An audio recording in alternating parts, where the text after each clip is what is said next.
TDP రాష్ట్ర అధ్యక్షుడు Tekkali MLA Kinjarapu అచ్చెన్నాయుడుకు మాతృవియోగం కలిగింది. ఎంపీ కింజరపు రామ్మోహన్ నాయుడుకు నానమ్మ, ఈమెకు 90 ఏళ్లు.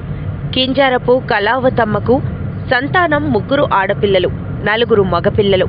కేంద్ర మాజీ మంత్రి దివంగత నేత ఎర్రన్నాయుడు, హరివర ప్రసాద్, అచ్చెన్నాయుడు, డీఎస్పీ ప్రభాకర్ 4 కుమారులు. కళావతమ్మ వారి స్వగ్రామమైన శ్రీకాకుళం జిల్లా కోటబొమ్మాలి మండలం నిమ్మాడలో ఇంటి వద్దనే మృతి చెందారు. ప్రచారంలో ఉన్న అచ్చెన్న, రామన్న సమాచారం అందుకుని హుటాహుటిన ఇంటికి చేరుకున్నారు. ఏ ఎన్నికలు జరిగినా, శుభ కార్యక్రమాలు చేపట్టినా నాడు దివంగత టీడీపీ నేత ఎర్రన్నాయుడు, నేడు అచ్చెన్నాయుడు రామ్మోహన్ నాయుడు ఆమె ఆశీస్సులు తీసుకుని వెళ్లడం ఆనవాయితీ.